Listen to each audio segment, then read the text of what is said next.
சல்லங்கி கட்டி ஓடி ஓடி வாராய் எந்தன் தாமரை கண்ணா ஆடி ஆடி வாராய். அஸ்மத் குருப்யோ நமக. ஸ்ரீமதே ரங்கராமானுஜ மகாதேசிகாய நமக.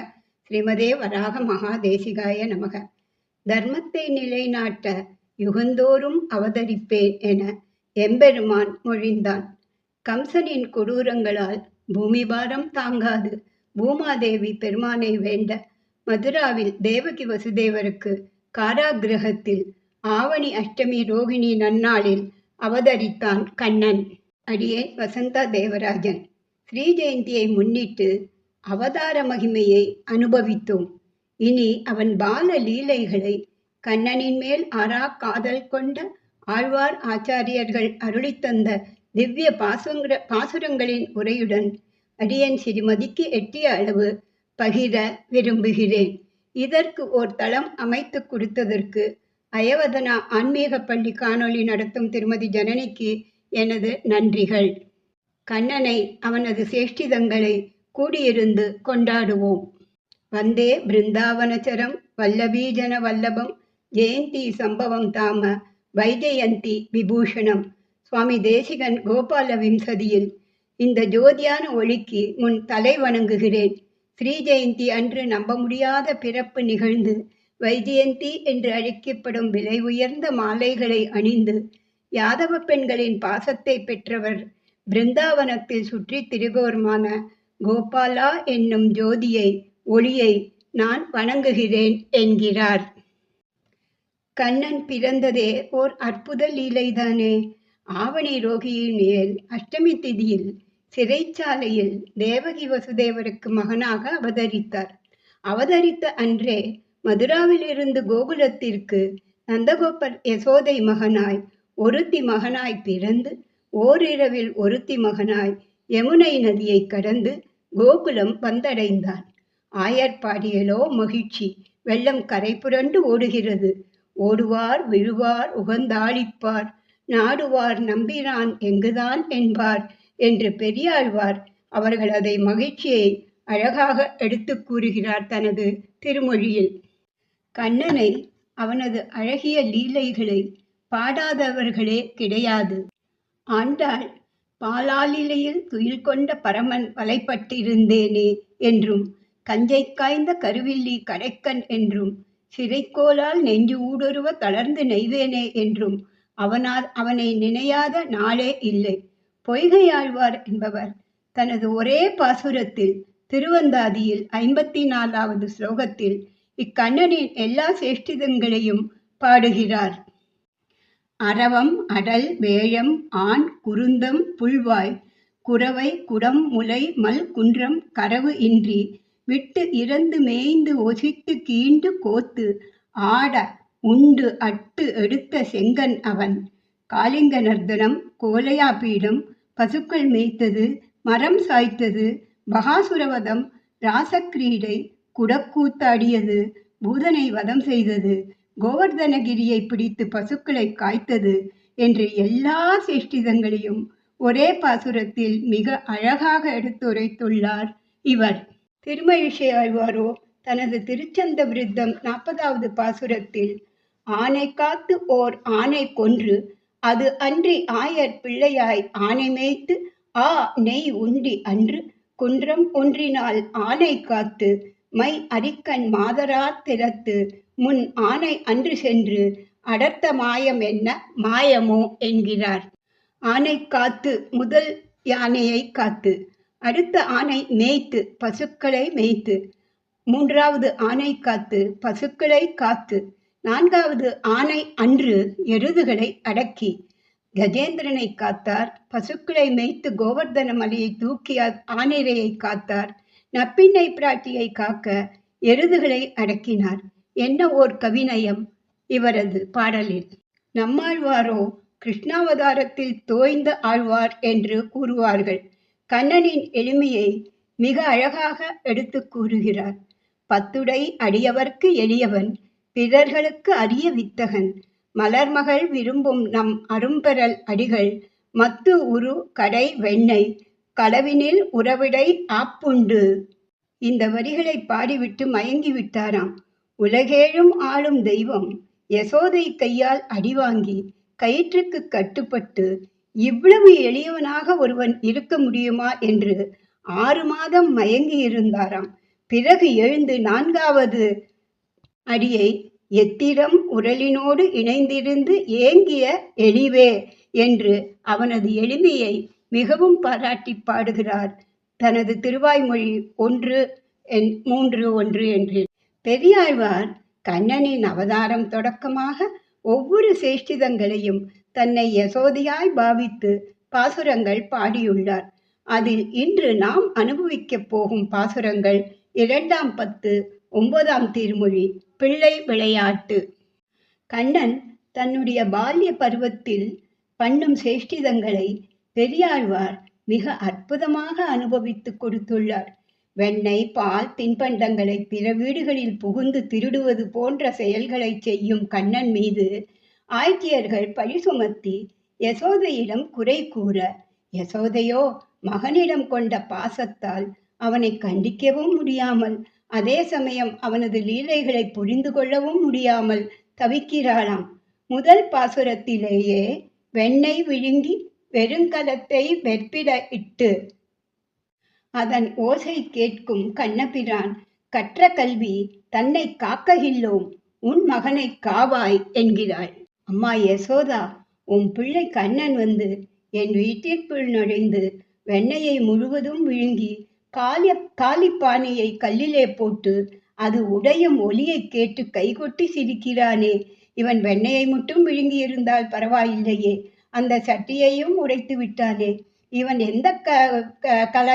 இந்த கலையை எந்த இடத்தில் போய் கற்றான் என்று தெரியவில்லையே, குறும்பு செய்யாமல் வைத்துக்கொள் என்று யசோதையிடம் கூறுகிறாள். அடுத்த ஆய்ச்சி வந்து கூறுகிறாள், திருவுடை பிள்ளைதான் தீயவாறு தேக்கமொன்றும் இவன் தேசுடையன் உருக வைத்த குடத்தோடு வெண்ணெய் உறிஞ்சி உடைத்திட்டு போந்து நின்றான் அப்படி என்கிறாள். அதாவது என் வீட்டில் அடுப்பில் வெண்ணெயை உருக வைத்துவிட்டு சென்றிருக்கிறேன்.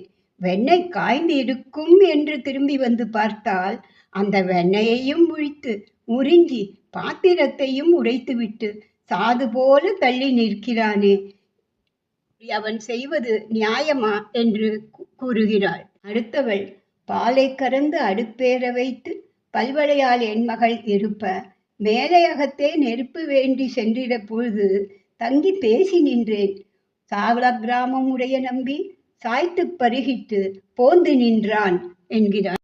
பால் காய்ச்சுவதற்கு அடுத்த வீட்டில் போய் நெருப்பை கேட்டாளாம். திரும்பி வந்து பார்க்கும் பொழுது அந்த பால் பாத்திரம் சாய்ந்து அத்தனை பாலையும் இவனே குடித்துவிட்டு ஒன்றுமறியாதவன் போல் உன் பக்கத்தில் வந்து நிற்கிறானே, அவனை கண்டிக்க கூடாதா என்கிறாள். அடுத்தவள், சென்னல் அரிசி சிறுபருப்பு செய்த அக்கார அடிசல் செய்து வைத்தேன், அவனே முழுவதும் உண்டுவிட்டான் என்று கூறுகிறாள். யசோதையை நோக்கி ஒருத்தி கூறுகிறாள், பிள்ளையின் செயல்களை சொன்னால் உனக்கு கோபம் வருகிறதே, இன்று அவன் செய்த காரியம் என்னன்னு தெரியுமா உனக்கு? சொல்லில் அரிசி படுதினங்காய் உன் பிள்ளை இல்லம் புகுந்து என் மகளின் கைவளையை கயிற்றிக்கொண்டு பழம்பிருக்கும் ஒருத்தியிடம் அதனை விற்று நல்ல நாவல் பழத்தை பெற்று கொண்டுள்ளான். நான் ஏன் இப்படி செய்தேன் என்று கேட்டால், எனக்கு ஒன்றுமே தெரியாதே, நீ பார்த்தாயா நான் உன் வீட்டில் நுழைந்ததை, நான் வளையல் எடுத்ததை பார்த்தாயா என்று கேட்கிறான். அவனை என்ன செய்வது என்றே தெரியவில்லை என்று கூறுகிறாள். இதனையே சுவாமி தேசிகன் யாதவாபியுதயத்தில் 30வது பாடலில் ஆரண்ய கரணாம் பிரபவக பலானாம் அரண்ய ஜாதானி பலான்ய பீம்சன் விஸ்ரம் சிதான்யா அஞ்சலி நாகரேன வியாதாத்மஜா விஸ்வபதிஹி சிஷேவே. உலகம் படைக்கவே காரணமானவன், எல்லாத்துக்குள்ளும் இருப்பவன், ஆரண்யத்தில் பழங்களை விரும்பி தன் சிறு கைகளில் தானியத்தை ஒரு வேடுவச்சியிடம் பண்டத்திற்கு பண்டம் மாற்றுகிறேன் என்று கேட்டு அஞ்சலி செய்கிறானாம். பெரியாழ்வார் வளையல் என்றதை இவர் தானியம் என்கிறார். ராமனாய் சபரி தந்த பழத்தை உண்டவனாயிற்றே, அந்த வாசனை போலும் என்று சுவாமி தேசிகன் அனுபவிக்கிறார். சுவாமி தேசிகன் நவநீதம் பெற கண்ணன் நாட்டியம் ஆடினான், நவநீத சோரன் என்கிறார். ஏஷ லோகத்ரய சீத்திரதாரக ஆனர்த்த அத்புத சேஷ்டிதோசௌ நனந்த கேலம் நவநீத காங்ஷி. மூன்று உலகங்களையும் ஆக்கி அழித்து அழித்து நாடக சூத்திரதாரி நவநீத வெண்ணெய் வேண்டும் என்று நாட்டியம் ஆடினான் என்கிறார்.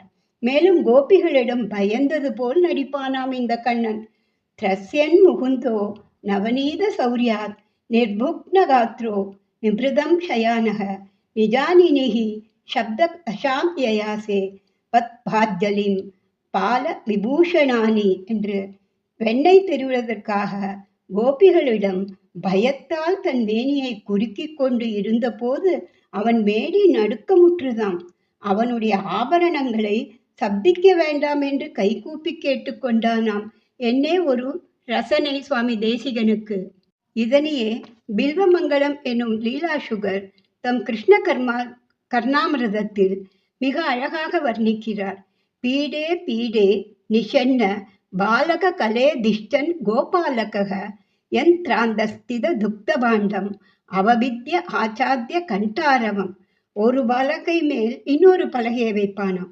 அதன் மேல் ஒரு சிறுவன் உட்கார அவன் தோள் மேல் ஏறி நின்ற கோபாலன் பால் சட்டியை சரித்து அதனுள் இருந்த பாலை பருகும் பொழுது அதில் அவனை மாட்டிவிட வேண்டும் என கோபி ஒரு மணியை கட்டியிருந்தாளாம். ஆனால் அந்த மணியை ஒலிக்காமல் இருக்க வேண்டுகிறானாம் இந்த சிறு கண்ணன். ஒரு கையில் மணியை பிடித்து கொண்டு கையை குவித்து இன்னொரு கையால் பருக ஆரம்பித்த சமயம் மணி அடிக்க துவங்க கோபிகையிடம் அகப்பட்டு கொள்கிறான் கண்ணன். கண்ணன் கோபத்துடன், இது தர்மமா, நான் சொல்லியும் சப்தித்தாயே என்று அந்த மணியிடம் வினவ, மணி சொல்லியதாம், மணிக்கு தெரிந்து விட்டதாம் இவன் தெய்வம் என்று. அது சொல்கிறதாம், தெய்வமாகிய உனக்கு நைவேத்தியம் நடக்கையில் மணி ஒலிப்பதுதானே தர்மம் என்று நான் செய்தேன் என்று கூறுகிறானாம். என்ன ஓர் பக்தி ரசம் லீலா சுகருக்கு! நீ கோபால விம்சதியில் சுவாமி தேசிகன் அனுபவம். ஹர்தும் கும்பே ஷினி ஹித கரக சுவாது ஹையங்க வீணம் திருஷ்டுவா தாம கிரகண சடுலாம் மாதரம் ஜாத ரோஷாம் பாயாத் ஈஷத் பிரச்சலித பதக நாபகச்சன் நதிஷ்டன் மித்யா கோபக சபதி நயனே மீலயன் விஸ்வகோப்தா. கண்ணன் புதிதாக கடைந்த வெண்ணெய் வைத்திருக்கும் குடத்தில் கைவிட்டு வெண்ணெய் எடுக்க பார்க்கிறானாம். தாய் யசோதை அங்கு வந்து விடுகிறாள். தாயின் கோபத்தைக் கண்டு அஞ்சியவன் போல் கண்ணை மூடிக்கொள்கிறானே இவன் மித்யா கோபன் என்கிறார். உலகையே காப்பவன் அன்னைக்கு பயந்து அழுகிறானாம். கோகுலத்தில் வெண்ணெய் கடையும் இடத்திலேயே நிற்பதால் கண்ணனின் மேனி முழுவதும் தயிர் துளிகள் தெரிக்கின்றனவாம். இது சுவாமி தேசிகருக்கு பார்க்கடல் கடைந்த போது அவன் மேனியில் தெரித்த பால் துளிகளை நினைவூட்டுகிறதாம். அவனது நாட்டியத்தால் கவரப்படாதவர்கள்தான் யார்? லீலா சுகரும் இதனை மிக அழகாக வர்ணிக்கிறார். வதனே நவநீத கல்தவாகம் வச்சனே தஸ்கர சாது ரீது ரீணம் நயன குஹன சாரு ஆசிரயேதாகா சரணம் கோமல தாண்டவம் குமாரம். வாயில் வெண்ணெய் வாசம், சொற்களில் கபடம், கண்களில் பொய் கண்ணீர், இதோடு அழகாக ஆடும் இந்த சிறுவனின் பாதங்களை சரணடைகிறேன் என்று கூறுகிறார். ஸ்ரீமத் பாகவதத்திலும் கண்ணனின் சேஷ்டிதங்களை சுகர் மிக அழகாக வர்ணித்துள்ளார். 10வது ஸ்கந்தத்தில் யசோதையிடம் கோபியர்கள் போய் முறையிடுகிறார்களாம். வத்சான் முஞ்சன் வஜித சமயே क्रोश संजात काहासः तेयं स्वात् वध्यदगदिभयः कल्पितैः तेय योनकः मर्गान् बोक्ष्यन् विभजति सचेत्नात्ति माण्डं पिनक्ति त्रव्यालाभे सगृह कुपितो याद्युवक ரோஷ்ய தோகான். கோபியர்கள்லாம் யசோதையிடம் போய் முறையிடுகிறார்களாம். இதனை சுகர் அழகாக கூறுகிறார்.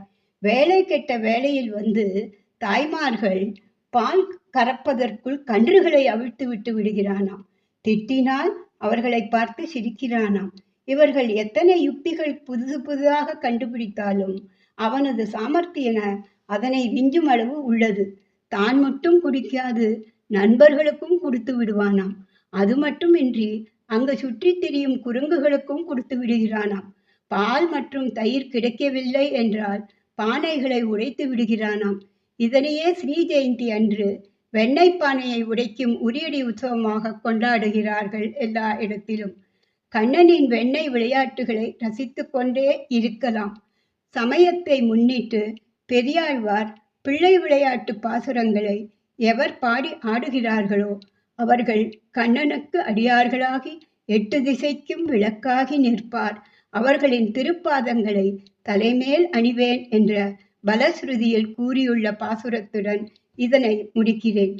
பண்டவன் செய்த கிரீடை எல்லாம் பட்டர்பிரான் விட்டுசித்தன் பாடல் கொண்டவை பாடி குளிக்க வல்லார் கோவிந்தன் தன் அடியார்களாகி என் திசைக்கும் விளக்காகி நிற்பர் இணையடியன் தலைமேல் அணவே. 2ஆம் பத்து 10ஆம் திருமுறையிலும் ஆயர் மங்கையர் முறைப்பாடு என்று பெரியாழ்வார் 10 பாசுரம் அனுபவித்துள்ளார். ஆனால் இந்த இதில் கண்ணன் செய்யும் தீம்புகளை முறையிடுகிறார்கள். அதில் விவாதம் மாதிரி இல்லாது அவனது பெருமைகளை கூறி இப்படிப்பட்ட மகிமை உடையவன் இப்படி விஷமம் செய்கிறானே என்று கூறுகிறார்களாம். முதலில் ஆற்றிலிருந்து விளையாடுவோங்களை சேற்றால் எறிந்து வளைதுகில் கை கொண்டு காற்றில் கரியனாய் ஓடி அகம்புக்கு மாற்றமும் தாரானால் இன்று முற்றம் வளைத்திறம் பேசானால் இன்று முற்றம். அவர்கள் கூறுகிறார்கள், நாங்கள் யமுனையில் விளையாடி கொண்டிருக்கும் போது சேற்றை அள்ளி வீசிவிட்டு கரையில் வைத்திருந்த எங்கள் வளையல்களையும் ஆடையும் அள்ளிக்கொண்டு ஓடிவிடுகிறான். வளையலை தருவேன் தரமாட்டேன் என்று ஒன்றுமே பேசாமல் வேறு சென்று விடுகிறான். அவன் காதில் அணிந்த குண்டலம் தாழ்ந்து தொங்க, கூந்தல் கற்றைகள் தொங்கி ஆட, பொற்பூனல் நாபி வரை தொங்க, வணங்கும்படி போற்றப்படும் இவன் எங்களுடைய ஆடைகளை நதிக்கரையில் உள்ள குருந்த மரத்தில் போட்டு கொண்டிருக்கிறான். நாங்கள் எவ்வளவு கெஞ்சி கேட்டாலும் குடிக்க மாட்டேன் என்கிறானே. அடுத்தவள் கூறுகிறாள், தடம்படு தாமரை பொய்கை கலக்கி விடம்படு நாகத்தை வால் பற்றி ஈர்த்து. யசோதா, இவன் காளியன் என்ற கொடிய விஷமுள்ள நாகத்தை அடக்குவதற்காக தாமரை மடுவில் குதித்து அதை கலக்கி நாகத்தின் வாலை பிடித்து இழுத்து அதன் தலைமீது தாவி குதித்து மேனியசைய நடனமாடுகின்றானே. அப்பேற்பட்டவன் ஏன் இன்று எங்களுடைய ஆடையெல்லாம் எடுத்துக்கொண்டு எங்களை பயமுறுத்துகிறான்? தேனுகன் ஆவி செகுத்து பனங்கனி என்று தேனுகாசுரரின் ஆவி போகும்படி பனைமரத்தில் அடித்து பனம்பழத்தை தோழர்களுக்கு கொடுத்தவனாயிற்றே இவன். கோவர்தனகிரியை குடையாக பிடித்து கோகுலத்து பசுக்களை காத்தவன் இவன். ஆனால் எங்கள் விஷயத்தில் மட்டும் ஏன் இப்படி தீம்பு செய்கின்றான்? ஆய்ச்சியர் சேரி அலைத்தயிர் பாலுண்டு பேர்த்தவர் கண்டுபிடிக்க பிடியுண்டு வைத்தடன் தோழினார் வெண்ணெய்கோள் மாட்டாது அங்கு ஆப்பொண்டு இருந்தானால் இன்று முற்றும் அடியுண்டு அழுதானால் இன்று முற்றும். யசோதா, இந்த இடைச்சேரியில் வெண்ணெய் தயிர் பால் இவற்றை திருடி உண்டு உரியவர்கள்லாம் கையும் களவுமாக பிடித்து கட்டி போட்டு அடிக்கின்ற பொழுது வழி தாழாமல் கண்ணன் அழுவதை பார்த்தால் எங்களுக்கும் கஷ்டமாகத்தான் இருக்கிறது. தள்ளி தளர்நடை இட்டிளம் பிள்ளையார் உள்ளத்தின் உள்ளே அவளை உரநோக்கி கள்ளத்தினால் வந்த பேச்சு முலை உயிர் துள்ளி சுவைத்தானாம். இந்த கண்ணன் தொட்டில் குழந்தையாக இருக்கும் போதே கள்ளத்தாய் வடிவில் இவனை கொல்ல வந்த பூதனையின் பாலோடு அவள் உயிரியம் குடித்தவனாயிற்றே. இவன் செய்யும் தீம்புகளால் இன்று முற்றுமாக நாங்கள் வருந்துகிறோம். மாவலி வேள்வியில் மான் உருவாய் சென்று மூவடிதா என்றிருந்த இம்மண்ணினை ஓரடியிட்டு 2ஆம் அடி தண்ணிலே தாவடி இட்டானால் இன்று முற்றம்.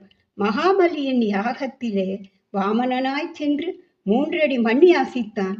ஓரடையால் பூலோகத்தையும் 2வது அடியால் விண்ணுலகத்தையும் தாவி அளந்து தேவர்கள் கோரிக்கையை நிறைவேற்றினான்.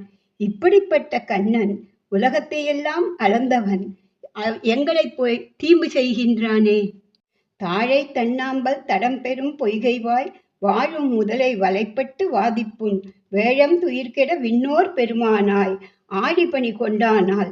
யசோதா, கரையில் தாழம்பூக்களையும் நீரில் குளிர்ந்த அல்லி மலர்களையும் உடைய பெரிய குளத்தில் வசித்த முதலியின் வாயிலே அகப்பட்டு துயருற்ற யானையின் துன்பம் நீங்க கண்ணன் தேவர்களின் தலைவனான கருடன் மீது ஏறி சக்கராயுதத்தை ஏவி முதலையை கொன்று கஜேந்திரனை காத்தான்.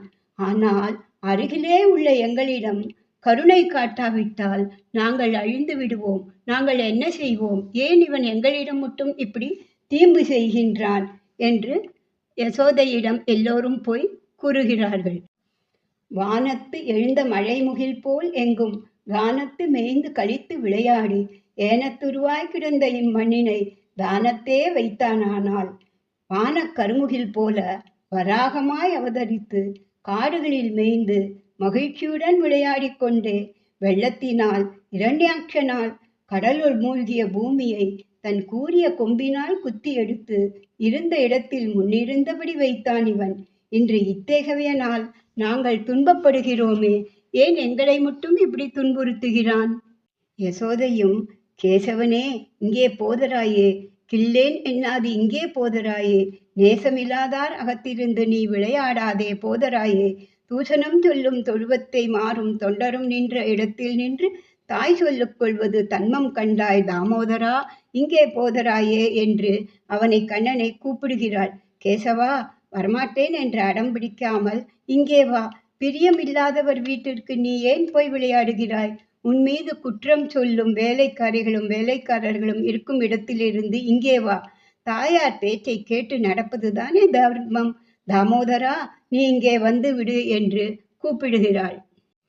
அங்கமலக் கண்ணன் தன்னை அசோதைக்கு மங்கை நல்லார்கள் தாம் வந்து முறைப்பட்ட அங்கவர் சொல்லை புதுவைக்கோன் பட்டன் சொல். இங்கு இவை வல்லவர்க்கு ஏதும் ஒன்றில்லையே.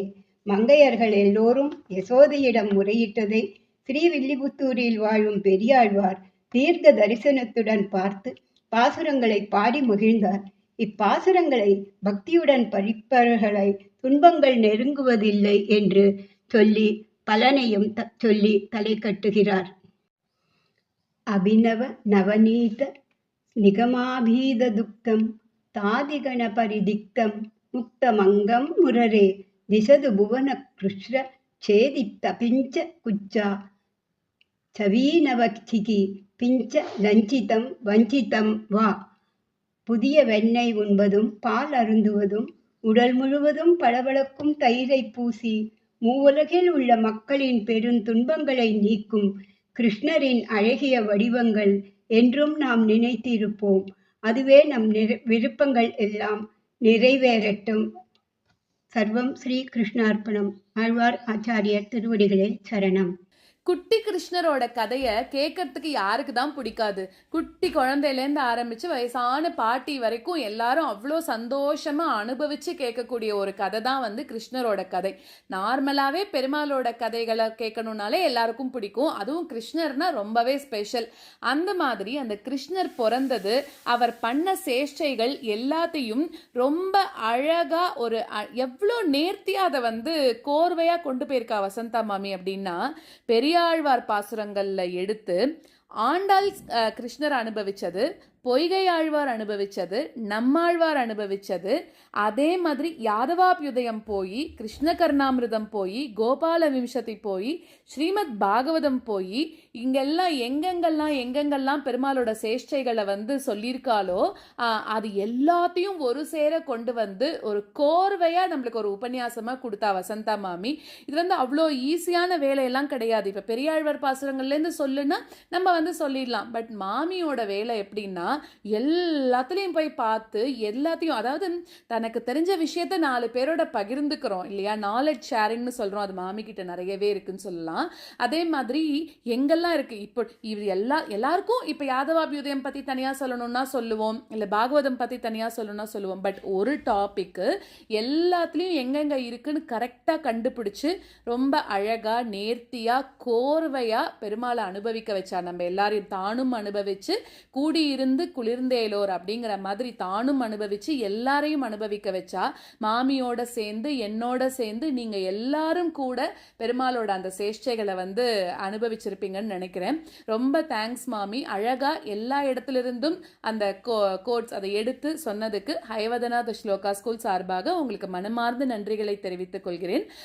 இதே மாதிரி பல உபன்யாசங்கள் நீங்க வந்து கொடுக்கறதுக்கு பெருமாள் வந்து உங்களுக்கு நீண்ட தேக ஆரோக்கியத்தையும் நீண்ட ஆயுளையும் உங்களுக்கு கொடுக்கணும்னு பெருமாள்கிட்ட பிரார்த்திச்சுண்டு மீண்டும் இன்னும் ஒரு வீடியோல உங்க எல்லாரையும் சந்திக்கிறேன். நன்றி, வணக்கம். சலங்கை கட்டி ஓடி